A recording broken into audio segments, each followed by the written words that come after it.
Pouco mais aqui com convidados. Vamos ouvir agora a Graciele Krapp, que temos a satisfação de conhecer aqui, professora que teve um desafio na vida daqueles assim, que a vida vem te dar uns tabefes bem caprichados para você se mexer de alguma forma. E ela conseguiu transformar uma história que poderia ser só de muita dor numa história de muito resultado, né? Mas eu vou pedir que ela nos conte isso. Então, seja bem-vinda, Graciele. Parabéns desde já, né, nessa Semana da Mulher aí. Bom dia. Bom dia, obrigado pelo convite. Então, a minha história, ela é pautada em muita dor, mas hoje, graças a Deus, e realmente graças a Deus, eu consegui ressignificar um pouquinho da minha história. Eu casei muito novinha, né, aos 17 anos, eu tive meu primeiro filho, o João Pedro. Esse ano ele completa 24 anos. E no ano de 2014, eu engravidei novamente, e aí já foi uma gravidez planejada, né? Diferente da primeira, que foi no susto, num namoro aí meio de adolescente. E tive meu segundo filho, Victor Emanuel. E eu passei toda a gestação acompanhando com exames, e uma gravidez muito gostosa, nunca apresentou nada de diferente, né? E para nossa surpresa, no dia do parto, ele nasceu hipotônico, totalmente sem movimentação. Nasceu um bebezão perfeito, assim, grande, bonitinho, de tamanho e aspecto físico, nada denunciava algo de errado, algo de diferente, né? Mas a movimentação, o movimento de sucção, ele não apresentou nada disso. E aí, já desde as primeiras horas do nascimento, a gente já percebeu que algo de errado tinha, né? Havia.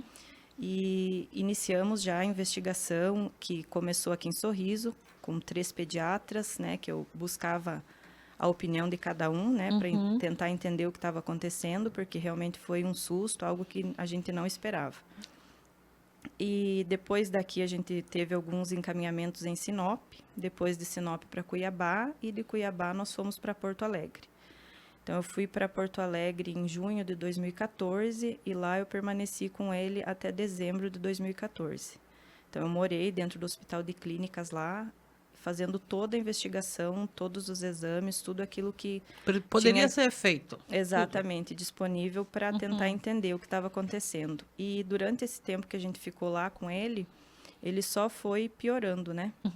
A hipotonia, ela foi se apresentando também nos órgãos internos, até que ele teve os pulmões colabados, né? Colaram e não inflava mais com a respiração sozinha, então a gente teve que entrar com alguns aparelhos, CPAP, BIPAP, para ajudar ele na respiração, e foi evoluindo de uma maneira bem negativa, até que a alimentação também passou por sonda, depois foi feita a gastrostomia, e com 9 meses e 3 dias, ele ganhou alta, com o resumo clínico de que a gente tinha que continuar acompanhando ele, né, conforme o que ele fosse apresentando, mas que não tinha um nome para dar para aquilo que ele apresentava. Assim, a gente fez investigação genética, né, exames para determinar alguma síndrome, alguma alteração genética na cadeia de DNA, mas nada apresentou uma alteração que nomeasse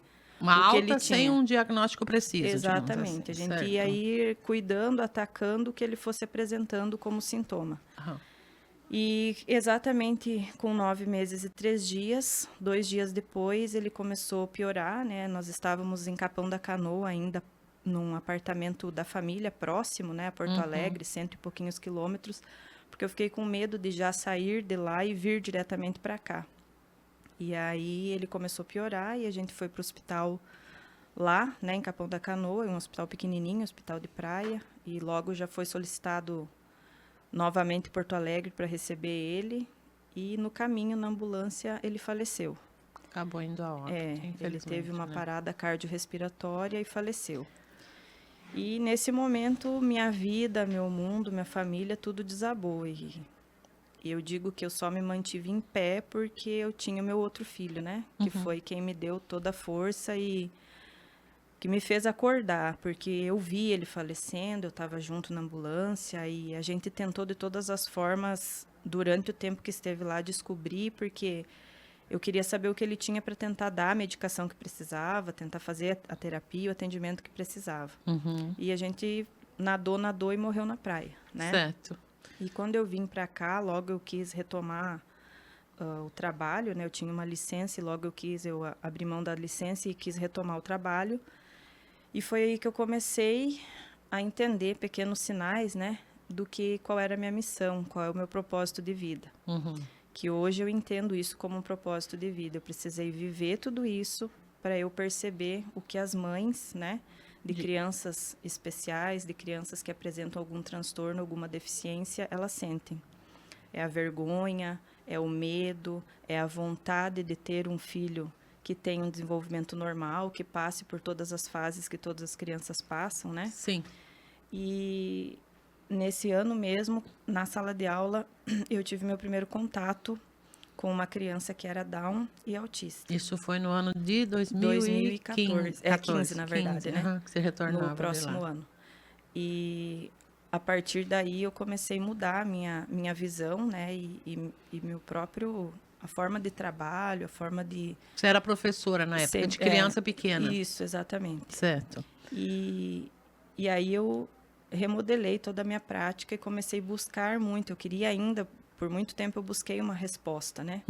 E aí foi meu primeiro contato com uma especialização, né? Uma pós dentro da área de neurodesenvolvimento. Hoje você é especialista em neurodesenvolvimento. Certo. Eu estou na minha terceira pós dentro dessa área.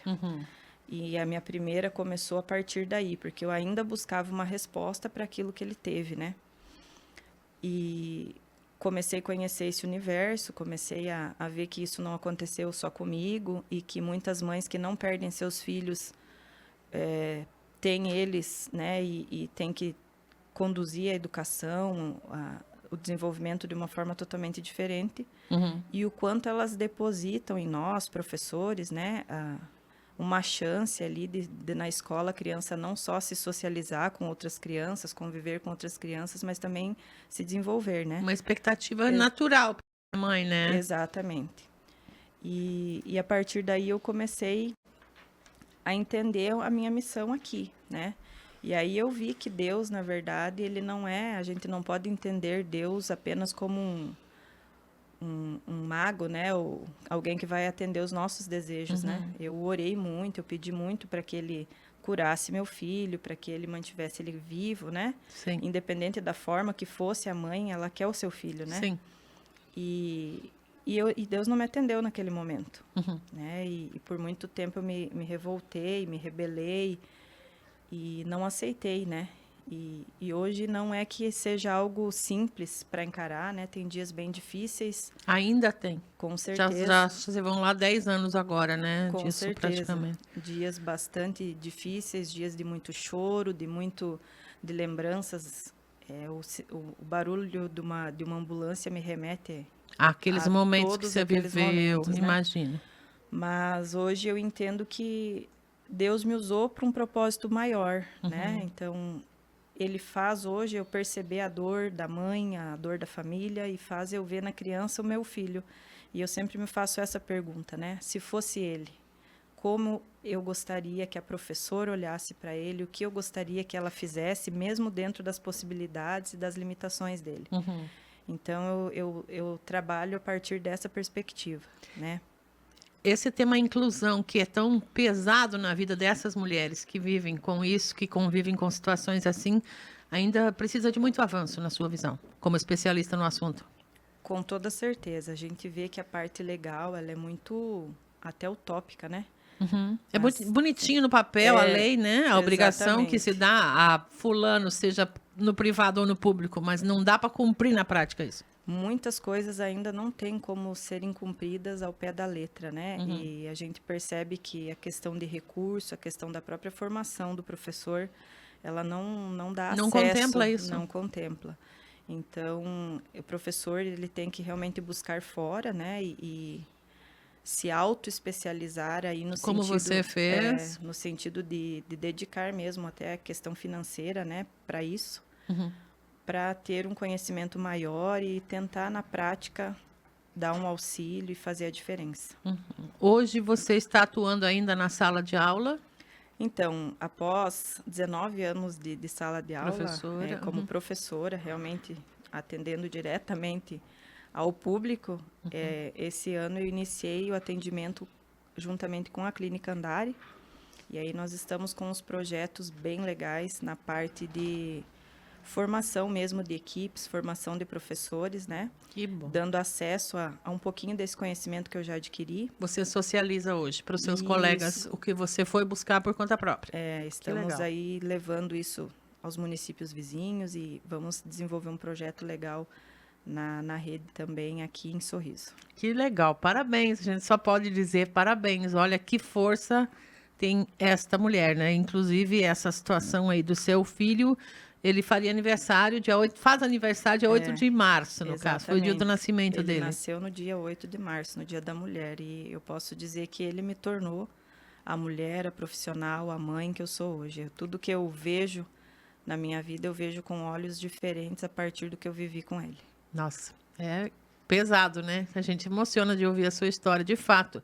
É um exemplo a ser seguido, né? Que recado você dá para essas mães que talvez estejam agora com esse nó na garganta, que elas vivem isso, muito disso que você relatou todos os dias e talvez não consigam enxergar uma luz aí no fim do túnel? O meu recado é amem, amem seus filhos, estejam próximas, aceitem eles do jeitinho que eles são anjos, né, junto com a gente. E independente daquilo que eles não consigam fazer, a vida deles, o respirar deles, é aquilo que nos deixa, né, em pé, aquilo que nos mantém fortes e vivas aí. E se agarrem a cada esperança, lutem por eles, mas não se apeguem apenas àquilo que eles não conseguem, né? Valorizem cada conquista, cada sorriso. Eu lembro que o primeiro sorriso do meu filho, que foi falado, né, pelos médicos, que ele não ia sorrir porque ele não correspondia, né? Uhum. E ele o primeiro sorriu. sorrisinho dele foi, assim, algo que... Uma luz, né? Então, assim, luz. Se agarrar a cada pequena conquista, né, e valorizar isso, estar perto. Maravilha. Quando nasce um bebê, nasce uma mãe, né? Com toda certeza. E aqui tá uma super, né? Super mãe. É a Semana da Mulher e por isso a gente quer aqui agradecer muito a Graciele, né? Porque só as mulheres podem ser mães. Para começar a conversa, né, Graciele? Por dividir um pouco dessa história, que eu imagino ainda deva ser um pouco doloroso para te falar sobre. E você sabe que tem muita gente te ouvindo aqui agora, né? Então, obrigada. Agradeço a oportunidade, né? E agradeço o fato de poder compartilhar a história e, de repente, ajudar, né, alguma mãe, alguma inspirar, família, né, a entender e ressignificar também sua história. Maravilhoso. A gente vai te brindar com uma rosa, tá? Que ela represente aí todas as rosas que você merece ganhar nessa vida, Graciela. Obrigado, que lindo. Obrigada. Feliz Dia das Mulheres para você. Obrigada para nós. Amém. Obrigada. Milena queria falar com ela também, Milena? Sim, só ressaltar, né? A Marlene falou que quando nasce um filho, nasce uma mãe. No caso da Grace, nasceu uma mãe, uma nova mulher, né? Pela importância que ela viu de ressignificar a vida dela. E, inclusive, a indicação para que a gente chamasse ela aqui foi, inclusive, de mães, né, que lidam com essas situações. Que lidam com essa situação e que viram nela uma maneira diferente de lidar com seus filhos e também da equipe lá onde ela está agora, né, da clínica, que viram essa importância da história dela para que outras pessoas também possam se inspirar na sua história de vida. Parabéns. Obrigada. Obrigada. Graciele Krapp